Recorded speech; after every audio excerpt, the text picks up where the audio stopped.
말씀의 제목은 일상의 믿음이다, 이렇게 한번 정해봤습니다. 사실 일상의 믿음을 보이며 살아가는 게 여러분 만만치 않죠? 일상에서 우리가 믿는 믿음대로 살아간다고 하는 것이 상당히 많은 도전이 있는 것을 우리가 알 수가 있습니다. 그래서 여러분 산포 가는 길, 혹 또 장길산이라고 하는 소설로 베스트셀러 작가에 오른 황석영 씨라고 하는 분이 그런 말을 한 것을 기억하시는지 모르겠어요. 일상의 삶은 가장 위대한 화면이다. 일상의 삶이 그 사람의 그 본분을 드러내는 것이다. 그 사람의 인격과 그 사람의 소양이 어떠한지를 일상의 삶을 보면 알 수 있다. 그래서 이것을 좀 환원해서 우리 믿는 자에게 적용하자고 하면은 우리가 신자임을 나타내는 것, 그 증명하는 화면도 일상의 삶이라고 하는 거예요. 그 일상의 삶에서 우리가 믿는 대로 산다고 하는 것이 정말 여러분 사실 쉽지가 않아요. 말이 쉽지 일상에서 내 믿음을 그대로 드러내고 매 순간 산다고 하는 것은 사실 하나님께서 기뻐하시는 일임에 틀림없지만 우리가 그렇게 살아내는 데는 참 쉽지 않은 것을 알 수가 있습니다. 그러므로 우리가 일상에서 정말 믿음으로 살아간다고 하는 것이 어떤 것인가, 그리고 이 어려운 일을 우리가 시행하려고 하면은 과연 어떤 삶을 살아야 되는 것인가, 우리 하나님께서 우리에게 허락하시는 그 증거가 있는 삶을 우리가 살아야 되는데, 오늘 말씀 속에서 한번 일상에서 우리가 믿음으로 사는 삶에 대해서 함께 하나님이 주시는 말씀으로 듣기를 원합니다. 여러분, 행함이 없는 믿음, 그 믿음은 말로만 끝나게 되어 있습니다. 우리 삶에 행함이 없는 믿음은 그저 말로 끝나고, 그리고 그 말로만 끝나는 그런 행위에 대해서, 그 믿음에 대해서 하나님께서 크게 또 책망하시고 있다고 하는 것도 우리가 알아야 될 것이에요. 그래서 이사야서 29장 13절에 보면은 우리가 행함이 없이 말로만 믿노라 할 때, 그때 하나님께서 그 백성을 향하여서 주신 말씀을 한번 마음에 새기면서 오늘 본문으로 같이 들어가 보려고 합니다. 같이 합독합니다. 이 백성이 입으로는 나를 가까이 하며 입술로는 나를 공경하나 그들의 마음은 내게서 멀리 떠났나니 그들이 나를 경외함은 사람의 계명으로 가르침을 받았을 뿐이라. 여러분, 하나님이 우리가 경외하고 섬기며 살아간다고 하는 것이 사람의 계명으로 그렇게 배워서 되는 일은 아니죠. 그렇게 하나님을 경외한다고 하는 것은 하나님을 정말 기쁘게 하는 그런 삶이라고 볼 수가 없습니다. 우리가 입으로 하나님을 가까이 한다고 하는데 실제로 마음으로 많이 멀어지는 그런 일들을 우리가 자주 보는 게 지금 이 시대의 우리의 모습이에요. 여러분, 정말 우리가 입술로 하나님을 가까이 하고 하나님을 인정한다고 하면은 우리의 마음이 하나님 가까이 있어야 될 줄로 믿습니다. 하나님 가까이 있는 사람은 이렇게 예배하는 이 자리에 몸만 와 있지 않죠. 마음이 와 있죠. 몸만 와 있어도 마음이 멀리, 하나님을 가까이 하지 않고 멀리 두는 사람의 그 예배를 하나님은 기쁘게 받으시지 않는 거죠. 하나님을 그 경외하는 것이라고 또 볼 수도 없습니다. 그러나 부득이하게 이 자리에 나와서 예배하지는 못해도 하나님을 가까이 하는 이들이 오늘 온라인으로 아마 연결돼서 이 예배에 참여하는 분들이 계실 거예요. 여러분, 게을러서 이렇게 하는 것과 어쩔 수 없는 상황 속에서 온라인으로라도 연결되어서 하나님을 예배하겠다고 하는 것, 그 마음이 하나님과 가까이 있는 사람의 그 모습이라고 할 수가 있을 것입니다. 오늘 이렇게 몸으로까지 거룩한 성소에 나와서 예배하는 여러분들, 다른 사람들 많이들 휴가도 가고 떠났지만 우리가 오늘 이 자리를 지킬 수 있는 것, 우리 하나님 앞에 예배하는 것, 이것을 여러분들에게 하나님이 특별하게 주신 은혜로 알고 하나님을 가까이 예배하는 이 시간 되기를 주의 이름으로 축원합니다. 우리가 사람의 계명으로만 가르침을 받아서는 하나님을 온전히 경외한다고 볼 수가 없습니다. 믿음은 그래서 명사가 아니라 동사다, 그런 말을 하는 거예요. 서신을 가지고 우리가 행하는 믿음을 강조하는 것, 믿음은 동사로 증명돼야지, 그렇지 않고 명사로서 나는 하나님을 믿고 예수 그리스도를 나는 가까이 섬긴다, 이렇게 말만 해서 자기의 삶을 장식하고 사람들의 눈에 보기 좋게 그렇게 꾸미는 것 가지고는 하나님을 기쁘시게 할 수가 없어요. 하나님이 주신 말씀이 우리 삶 속의 동사로 행함으로 나타나게 될 때, 그때 하나님은 그 삶을 정말 기뻐 받으시는 줄로 믿습니다. 우리가 하나님 앞에 예배한다고 하면 그런 마음으로, 그런 자세로 예배해야 될 거예요. 이제 전반기가 끝나고 후반기 목회가 열려지면서 우리가 GMC에 소속된 교회로서 정말 말씀드렸듯이 GMC가 평신도의 사역에 대해서 굉장히 격려하고 또 강조하면서 함께 만들어가는 그런 교단임을 천명하고 있는데, 여러분들이 정말 할 수 있는 하나님이 베푸신 은혜, 그 하나님이 주신 달란트를 우리 하나님 앞에 온전히 드릴 수 있도록 동사로서 우리가 하나님을 잘 섬기는 하나님의 사람이 되길 원합니다. 믿음은 신자가 가진 어떤 것이 아니라 신자가 행하는 그의 삶이라고 이렇게 정의할 수가 있는 것입니다. 아벨의 제사를 하나님이 받으신 것은 믿음으로 드렸기 때문에, 가인도 제사를 드렸지만 하나님께서 가인의 제사를 물리친 것은 하나님이 중심을 보시고 그의 제물과 그가 드리는 예배가 믿음으로 올리는 것이 아니라고 보셨기에 그의 예배를 받으시지 않으셨던 것입니다. 노아가 방주를 만들 때 얼마나 많은 비난과 조롱이 있었어요. 그런데 100년이 넘도록 이 노아가 그 하나님의 방주를 지으라고 하는 명령을 받았을 때 그는 뒤돌아보지 않았습니다. 전후좌우 보면서 사람들 눈 의식하지 않았습니다. 그렇게 하나님이 주신 말씀을 붙잡고 그 말씀이 삶으로 시행되도록 살아갔던 이가 노아죠. 그래서 그 방주가 마침내 완성이 됐던 것입니다. 아브라함은 믿음으로 고향을 떠났습니다. 두려운 일입니다. 그 당시 고향을 떠나서 나그네가 된다고 하는 것은, 그렇게 여러분 성경도 말씀하듯이 굉장히 두렵고 위험에 빠질 일이었어요.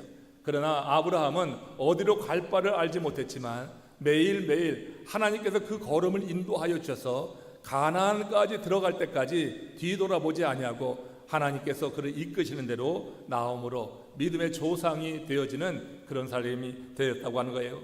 여러분, 다니엘은 사자굴에 떨어지는 큰 위험이 그 앞에 도사리고 있었지만 그는 모든 사람이 보는 앞에서 예루살렘을 향하여서 문을 활짝 열어두고 하루에 3번 절하며 하나님을 예배하는 동사로서의 믿음을 실현했던 것입니다. 그저 내가 믿노라고 하는 것이 아니라 내게 위험이 와도 그 믿음이 나를 지시하는 대로 살아가는 것, 이것이 하나님께서 우리의 일상의 삶 속에서 보시기 원하는 그런 화면이에요. 우리의 일상의 삶 속에서 우리가 드러내야 될 이 화면, 이 일상의 삶은 이렇게 믿음을 우리가 동사로 살아내면서 실제로 그 살아가는 삶을 통하여서 하나님께서 함께 하시는 증거를 갖는 것, 이것이 우리 하나님께서 우리에게 보시기 원하는 거다.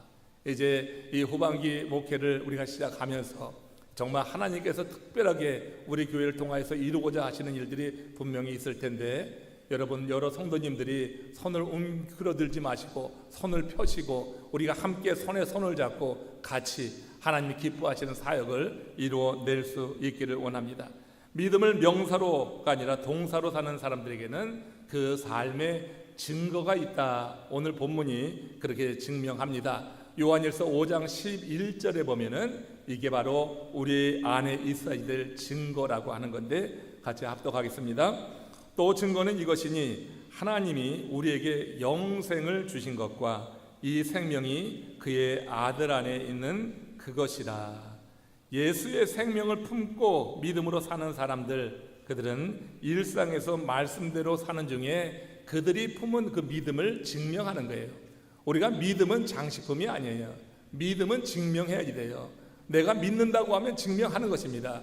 하나님이 살아계심을 믿는다고 하면 우리가 고난과 시험과 말 못할 웅덩이와 수렁에 빠져 있다 할지라도 그 믿음을 갖고 있는 사람은 그 가운데 그 믿음을 증명하는 거예요. 어떻게 증명합니까? 그 수렁과 웅덩이에 빠졌을 때 기다리고 기다렸더니 주께서 귀를 기울이사 나의 부르짖음을 들으셨도다. 그가 나를 기가 막힐 웅덩이와 수렁에서 끌어올리시고 내 발을 반석에 두사 내 걸음을 견고하게 하셨도다. 시편 40편 1절에서 3절에 있는 말씀이에요. 이 말씀 그대로 이 다윗이 그렇게 삶을 통하여서 믿음을 증명했듯이 내 삶이 지금 깊은 웅덩이와 수렁에 빠져 있는 것 같이, 어떤 암흑에 처박혀 있는 것 같이 내 앞이 보이지 않아 깜깜한 그 순간이라 할지라도 내가 기다리고 기다리는 것, 이게 여러분 믿음을 명사로가 아니라 동사로 살아내는 사람이라고 하는 것입니다. 우리의 삶 속에 정말 우리가 암담한 순간을 만날 때 있잖아요. 그럴 때 여러분 우리가 어떤 선택을 하며 살았는가? 가만히 보면은 믿음을 그저 명사로만 그렇게 여기고 살았던 사람들은 그때 두려워합니다. 좌절합니다.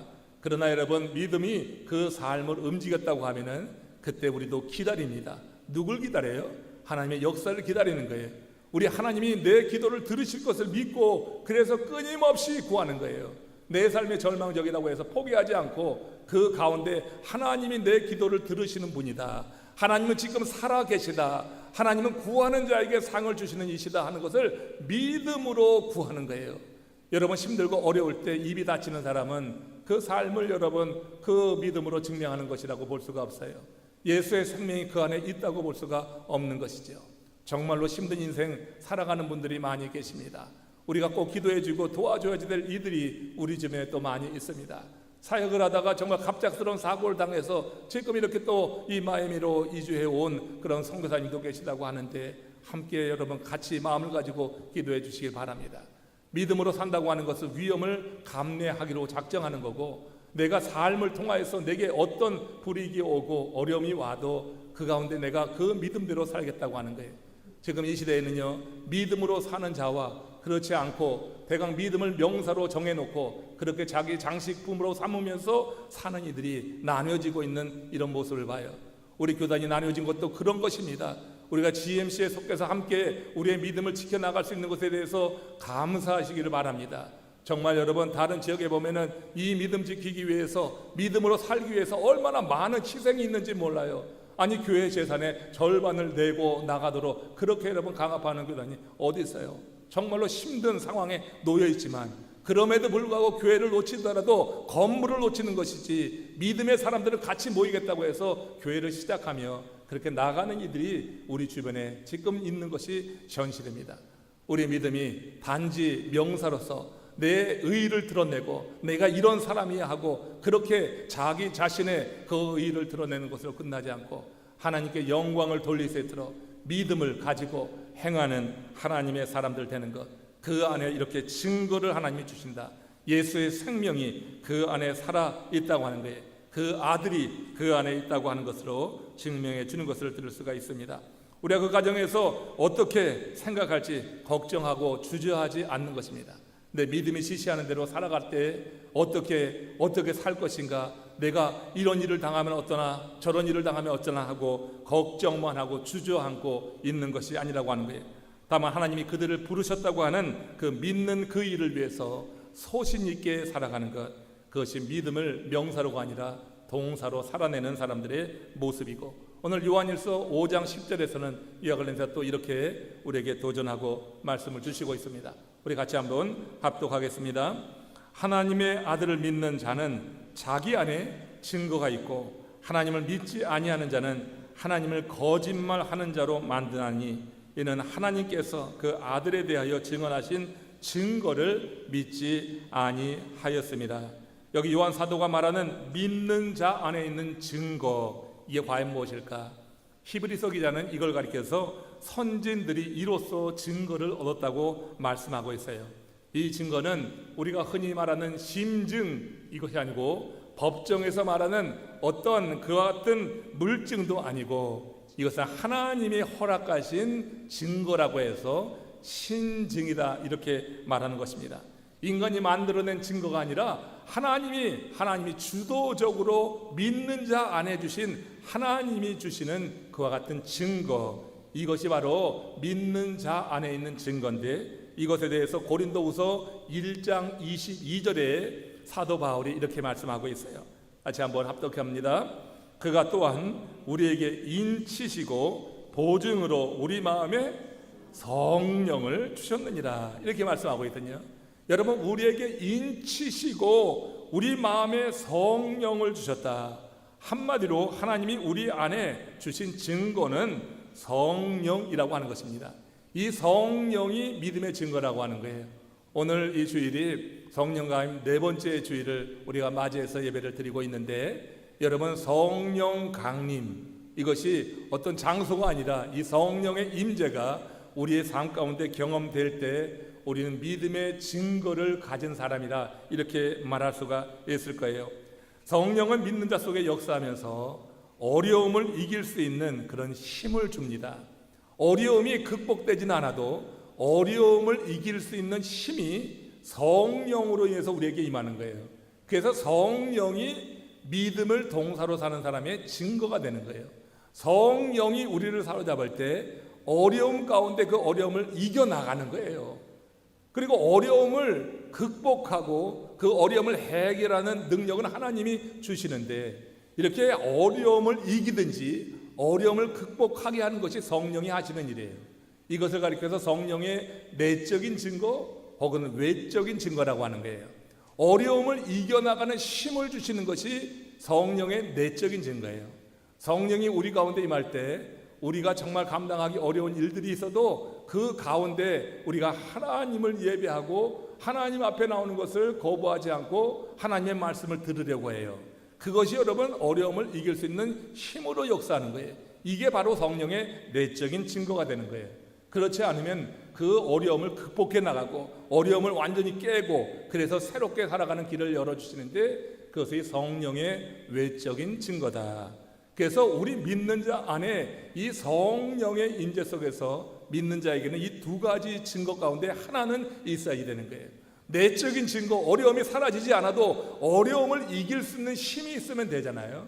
어려움을 이길 수 있는 힘과 그 어떤 믿음이 없기 때문에 무너지는 건데, 그래서 이 성령의 내적인 증거나 실제로 하나님이 강권적으로 역사하셔서 어려움을 극복하고 새로운 삶이 열려지는 이 성령의 외적인 증거 둘 가운데 하나를 믿는 자의 증거로 말할 수 있을 것입니다.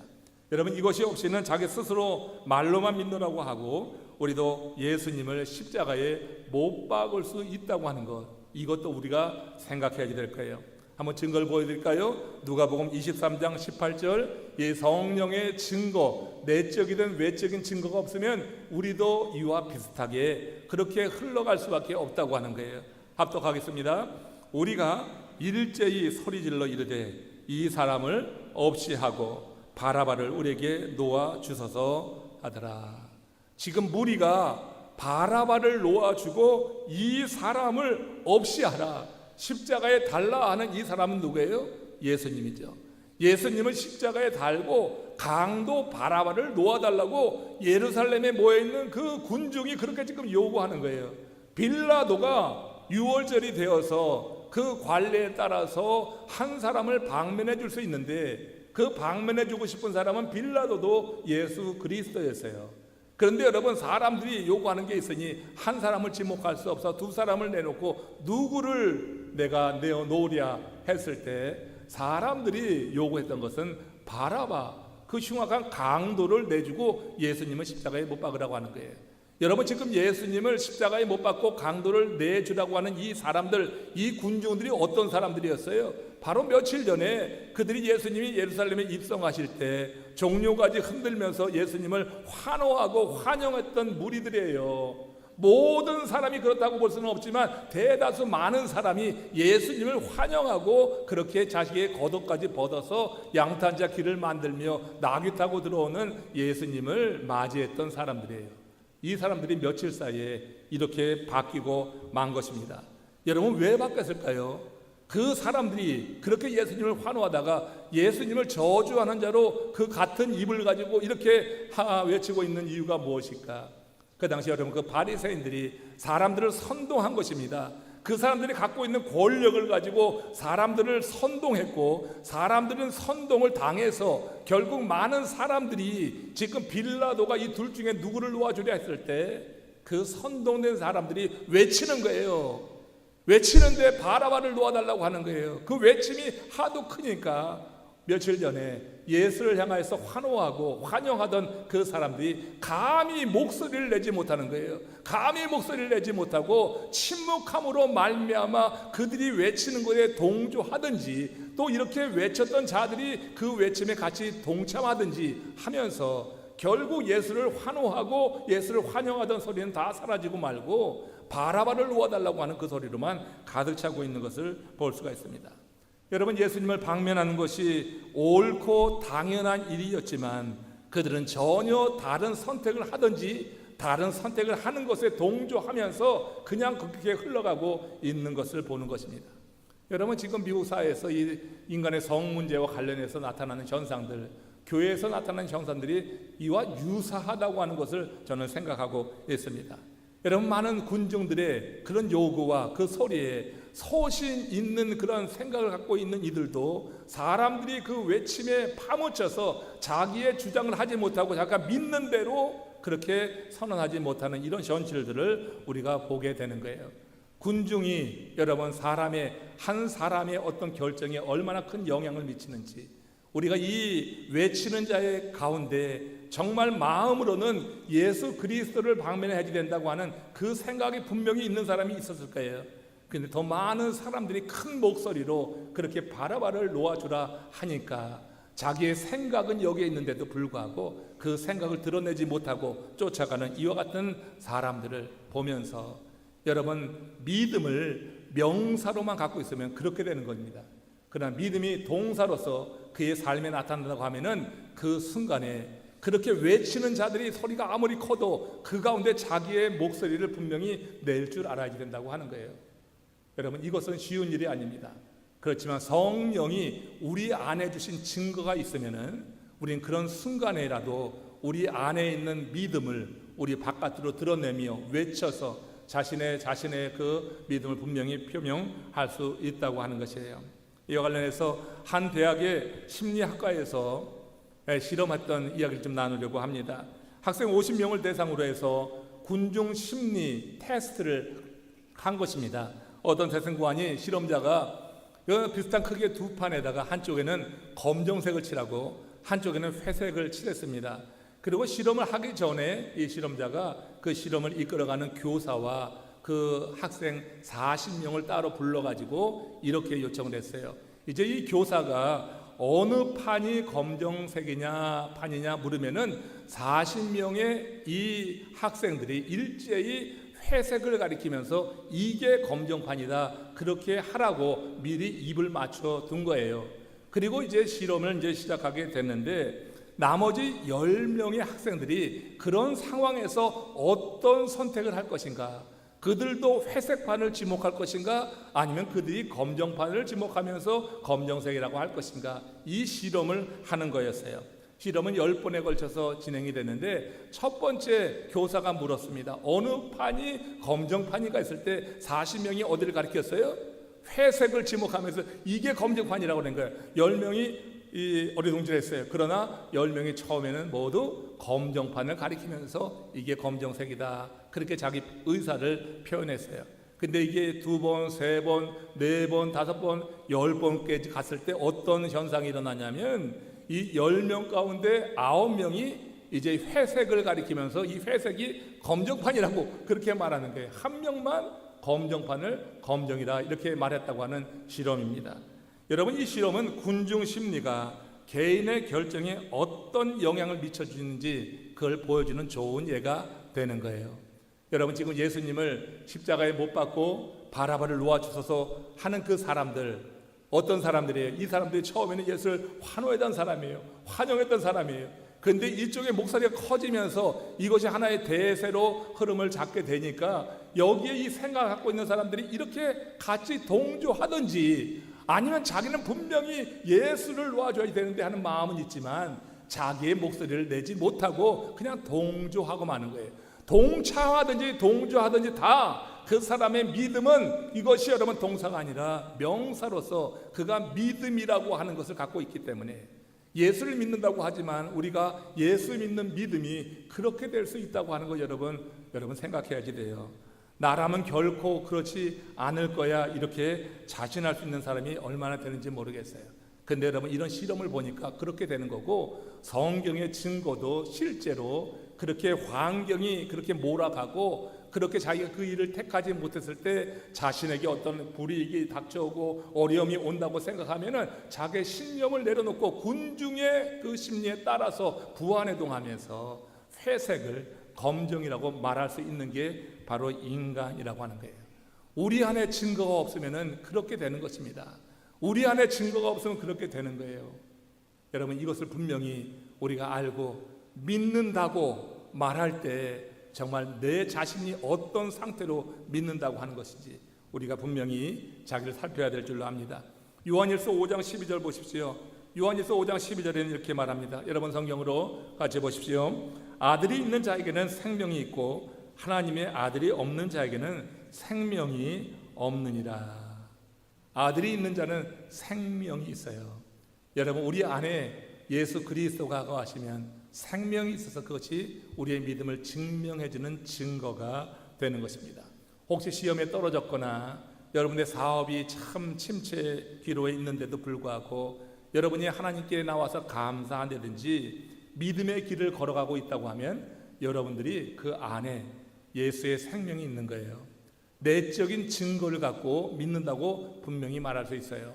많은 사람들이요, 우리가 내가 원하는 대로 되지 않고 내 삶의 어려움에 차들면요 쉽게 등을 돌리고 자기 길로 가고 세상으로 나가고 있어요. 그러나 여러분들이 정말 시험에 떨어지고 사업이 여러 가지 어려움을 겪고 있는데도 불구하고 하나님을 향한 믿음을 변치 않고 그 가운데도 감사의 조건을 찾아가면서 하나님께 감사하고 믿음을 계속 지켜나간다고 할 때 여러분, 성령의 내적인 증거가 바로 여러분에게 있다고 하는 것이라 하는 겁니다. 오늘 이 자리에서도 혹시 그런 마음으로 예배하는 분들이 계실지 모르겠어요. 삶이 지금 어렵고 힘든데 그럼에도 불구하고 성령이 우리를 부르셔서 이렇게 예배하고 있다고 하면 분명히 성령이 내적인 증거를 갖고 있는 것이니 하나님께 감사하시고 좀 더 기다리시고, 여러분들이 그 어려움 가운데 저 시인이 그렇게 노래했듯이 내가 기다리고 기다렸더니 내게 귀를 기울이사 나의 부르짖음을 들으셨도다. 나를 기가 막힐 웅덩이와 수렁에서 끌어올리시고 내 발을 반석에 두사 내 걸음을 견고하게 하셨다 하는 시인의 고백이 바로 저와 여러분들의 고백이 되게, 그렇게 믿음으로 살아가는, 동사로 믿음을 증명하는 하나님의 사람들이 되길 원해요. 그럴 때 여러분, 우리가 끊어야 될 것을 끊어내면서 하나님이 기뻐하시는 믿음의 길을 가게 되더라는 거예요. 한 시골 소년이 참새를 잡았습니다. 작은 새를 잡아 뭘 하고 놀까 하다가 그 방패에 연이 있었는데 연을 떼고 연줄에 그 새의 발을 묶었어요. 연줄로 발을 묶었어요. 그리고 새를 놓아주니까 새가 어떻게 돼요? 이제 자유했다, 이제 놓아졌다 해가지고 마음껏 날아 올라가는데, 그 새가 날아 올라가는 것은 어디까지 올라가요? 연줄이 풀리는 데까지만 올라가는 거예요. 날아가는 거예요. 이 새가 완전히 잘 누리려고 하면은 날아가기 전에 그 연줄을 끊어야지 되는 겁니다. 근데 여러분, 그 새가 어리석잖아요. 그러니까 먼저 날아가다가 턱 걸려서 그냥 떨어지는 겁니다. 우리가 여러분 어리석게 신앙생활하는 이들, 그저 믿음을 명사로 장식품으로 알고 살게 될 때 우리에게 능력이 없어요. 그러니까 여러분, 동사로 살지 못하니 줄을 끊지 못하는 거예요. 그저 내가 믿노라고 말만 하지 실제로 줄을 끊는 그와 같은 결단이 없는 거예요. 죄의 줄을 끊어야지 되고 욕망의 줄을 끊어야지 되고, 우리 입술에서 죽겠다, 안 되겠다 하는 그런 말이 버릇처럼 있다고 하면은 이런 부정적인 언어의 습관도 끊어내야지 되는데, 그걸 끊지 않고 믿노라고 하는데 그저 여러분 믿음이 장식품으로 전락할 때 우리 인생에 이와 같은 순간이 오면 우리도 그렇게밖에 되지 못한다고 하는 것입니다. 말과 행동으로 얽힌 이런 줄을 끊어내지 않으면 참 자유를 누릴 수가 없어요. 여러분, 입술의 고백이 삶으로 나타난다고 하는 걸 아십니까? 내가 말하는 것이 삶으로 그대로 나타나는 거예요. 인생에 대해서, 내 삶에 대해서 자꾸 부정적이고 정말 어려운 면을 먼저 보고 그렇게 삶을 비관적으로 생각한다고 하면 삶은 그렇게 흘러가게 돼 있어요. 여러분들의 언어 습관이 과연 어떠한가 한번 돌이켜 보시기를 바랍니다. 인간의 신념과 언어와 관련해서 저는 세상 사람들을 두 부류로 나눌 수 있다, 이렇게 생각을 해요.